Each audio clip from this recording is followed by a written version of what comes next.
In April 1975, a CIA officer named Frank Snepp watched from the roof of the American embassy in Saigon as the last helicopter lifted off. Below him, thousands of Vietnamese who had worked with the Americans, translators, soldiers, informants, clerks, were pressing against the embassy gates. Some were climbing the walls. The helicopter rose, the gates stayed shut, the crowd was left behind. 20 years, 58,000 Americans dead, 3 million Vietnamese dead, 550,000 troops at the peak of involvement. More bombs dropped on Vietnam than were dropped by all sides combined in the entire Second World War. Ugh. And it ended with people climbing a wall trying to reach a helicopter that could not wait for them. The United States of America, the most powerful military force in the history of the world, had just lost a war. Not to another superpower, not to another superpower, not to a nuclear-armed rival, to a country the size of California, fought largely by men in sandals carrying rifles through tunnels that American satellites could not find and American bombs could not destroy. The question that still haunts military strategists, historians, and every American president who has sent troops somewhere since is how. How does the most powerful army on earth lose a war like that? This is that story. To understand Vietnam, you need to understand what America walked into. Because America did not start this war, it inherited it. France had colonized Vietnam in the 1880s. For 60 years, the Vietnamese had lived under French rule, their land taxed, their resources extracted, their culture suppressed. When Japan occupied Vietnam during the Second World War, it was simply one colonial power replacing another. When Japan surrendered in 1945, a revolutionary leader named Ho Chi Minh stood in Hanoi's Ba Dinh Square and declared Vietnamese independence. He quoted the American Declaration of Independence in his speech, word for word. He genuinely believed the United States, which had publicly opposed European colonialism, would support Vietnamese independence.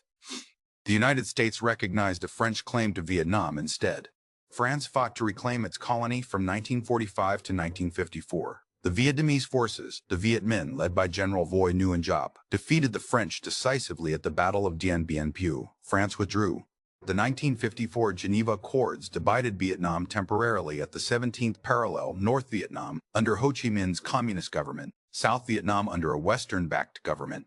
Nationwide elections were scheduled for 1956 to reunify the country.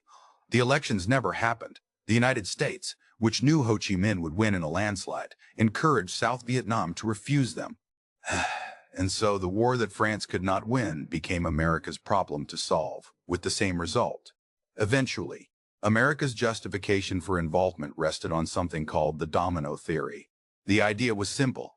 If Vietnam fell to communism, the next country would fall. Then the next. Like dominoes across Southeast Asia, across the Pacific, toward American shores. It was a theory with no historical evidence behind it, but it had tremendous political power. And in the Cold War climate of the 1950s, no American politician wanted to be the one who let a country fall to communism. So America funded South Vietnam, then trained its military, then sent advisors, then sent more advisors. Then, in 1961, John F. Kennedy expanded the commitment significantly. And then came the Gulf of Tonkin. In August 1964, the USS Maddox, an American destroyer on an intelligence mission in the Gulf of Tonkin, reported being attacked by North Vietnamese torpedo boats. 2 days later, a second attack was reported on the Maddox and another vessel. President Lyndon Johnson used those incidents to push the Gulf of Tonkin resolution through Congress, giving him authority to escalate American military involvement in Vietnam without a formal declaration of war. Here is what the NSA's own declassified documents released in 2005 confirmed. The second attack never happened. Johnson himself privately said his sailors out there may have been shooting at flying fish.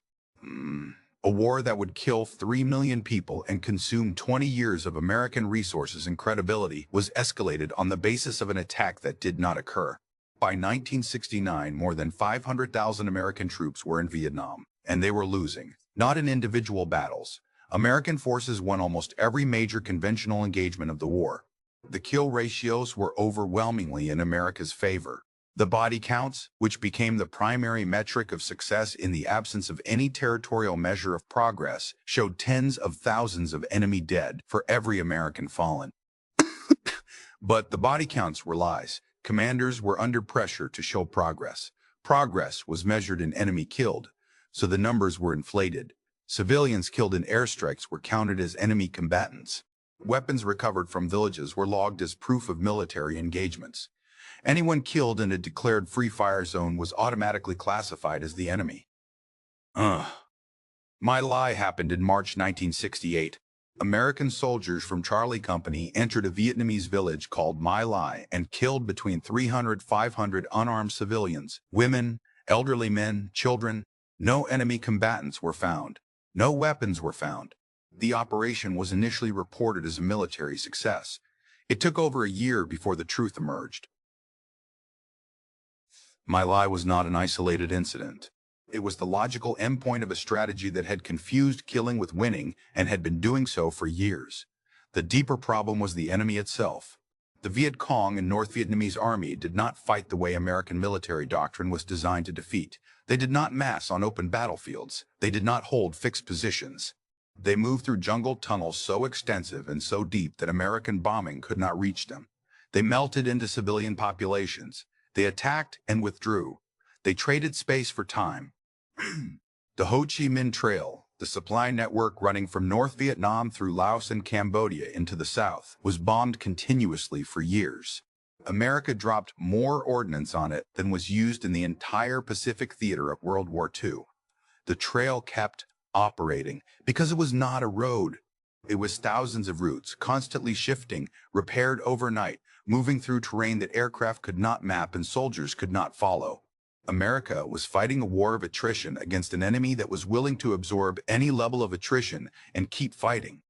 The moment that broke American public support for the war did not happen in a jungle. It happened on television. On January 30th, 1968, the Vietnamese Lunar New Year, Tet, North Vietnamese and Viet Cong forces launched simultaneous coordinated attacks on more than 100 cities and military installations across South Vietnam. The attack hit the U.S. Embassy in Saigon, the ancient citadel of Hue, military bases across the country, all at once. In the first month, 14,000 civilians were killed. American and Allied forces suffered over 1,000 casualties. Militarily, the Tet Offensive was a catastrophic failure for North Vietnam. The popular uprising it was supposed to trigger did not happen. Viet Cong forces suffered devastating losses from which they never fully recovered as a fighting force. But politically, in America, Tet was a turning point that could not be reversed. The American public had been told for years that the war was being won, that the enemy was weakening, that the end was in sight. Tet showed on live television that the enemy could strike anywhere, anytime with devastating coordination. Walter Cronkite, the most trusted man in America, the CBS News anchor who millions of Americans watched every night, flew to Vietnam after Tet and reported that the war was a stalemate, that the United States was mired in a conflict with no viable path to victory. When President Johnson watched Cronkite say that on television, he reportedly said, "Shh, if I have lost Cronkite, I have lost Middle America." He did not seek re-election. The war had consumed his presidency. Richard Nixon won the 1968 election partly on the promise of a secret plan to end the war. There was no secret plan. Nixon expanded the war into Cambodia, secretly, illegally, without congressional approval, trying to destroy the North Vietnamese supply lines. When it leaked, it triggered the largest student protests in American history. 4 students were shot dead by National Guard troops at Kent State University in Ohio. The war was tearing America apart from the inside, the same way it was tearing Vietnam apart from the outside. The Paris Peace Accords were signed in January 1973. American forces withdrew. 2 years later, North Vietnamese forces rolled into Saigon. The South Vietnamese government collapsed in days. The war that America had been fighting for 20 years ended in under a week once America left. On April 29, 1975, the last American personnel were evacuated by helicopter from the roof of the embassy. The image went around the world. 58,220 Americans dead, 75,000 severely disabled, 3 million Vietnamese dead, soldiers and civilians on both sides, 500,000 refugees in the years that followed. And Vietnam, the country that America had spent 20 years and hundreds of billions of dollars trying to prevent from becoming communist, became communist. So why did America lose? Not because its soldiers were not brave. 91% of Vietnam veterans were honorably discharged. 74% said they would serve again, even knowing the outcome. The men who fought were not the problem. America lost because it was fighting the wrong war with the wrong strategy for the wrong reasons. It was fighting a conventional war against an unconventional enemy. It was measuring success in body counts in a war where the enemy's willingness to absorb casualties was essentially unlimited. It was propping up a South Vietnamese government that had no genuine popular legitimacy. And it was doing all of this in service of a theory, the domino theory, that history has since largely discredited. The lesson of Vietnam is not that America's military failed. The lesson is that military power cannot substitute for political legitimacy. You cannot bomb your way to a stable government. You cannot kill your way to a population's consent.